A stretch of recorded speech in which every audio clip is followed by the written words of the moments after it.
Good morning, boys and girls. It's Monday morning, and today for English, after you've done your course of handwriting, we are going to use our Platinum English Home Language textbooks on page 6, and then we are going to work in our theme books. Right, so this morning we are going to read.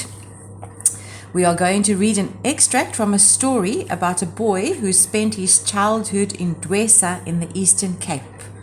Before you read, skim through the passage on page 7. Now, skimming means we're just going to read a couple of words in the story and not the whole story. So let's do that. You put your finger in the middle of the first sentence, and then we run down and we're going to look at the words young boy, cunning, wives, gogo, childhood, happy moments, there's a beach, looking back, you can make out the shapes, it reminded you of old stories, everything comes rushing back in Dwesa, Tata, I think, about, and the sadness goes away. All right. What do you think this story is about? I'll give you a couple of seconds to start thinking about what this is about.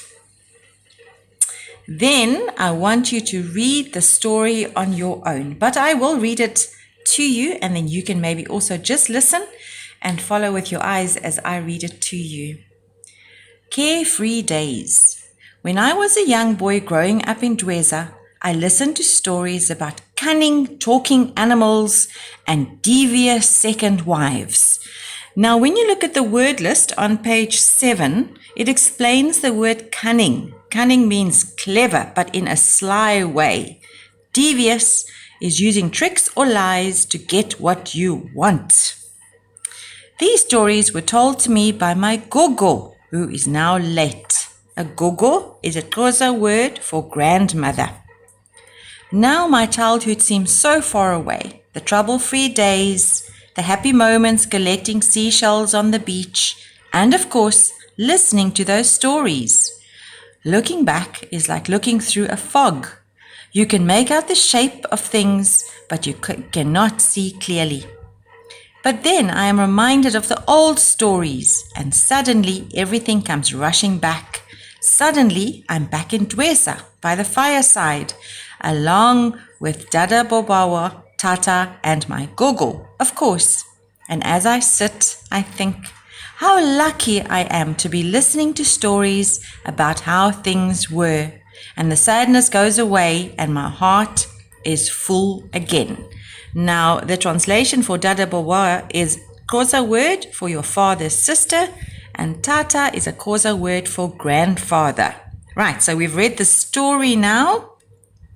And really the story is about a man that's now thinking back about carefree days when he was a young boy and the stories that he listened to by the fireside. All right. So today's work is actually we're going to be answering the after you read questions from question 1, question 2, question 3, and question 4 we are going to do today. Right. So I want you to get your English theme books. Please make sure after the work you did on Friday, you draw one line to rule off. You should have probably ruled off by now. Then you write the date in your neatest cursive handwriting. Then you write PE, that stands for Platinum English.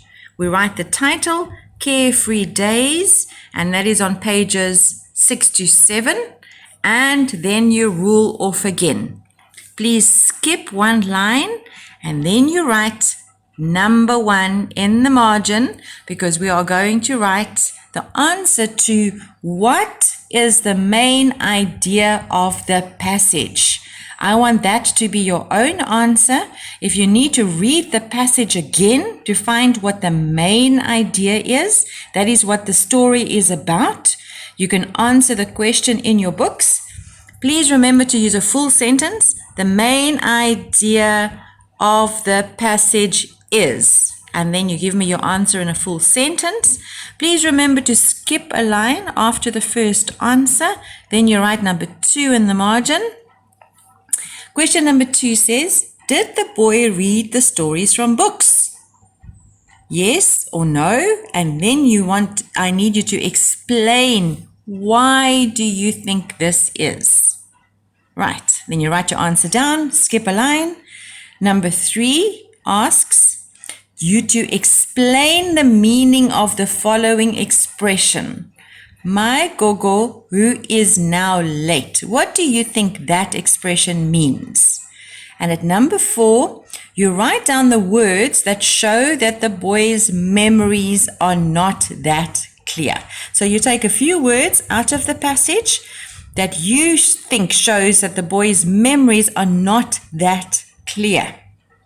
Once you've done that, you can just close your books. Please do not rule off, because tomorrow, which is Tuesday, we are going to be answering number 5 and number 6, also in your theme books. So we are just continuing today's work. Please work carefully, work neatly, and I will send you the rest of the work tomorrow.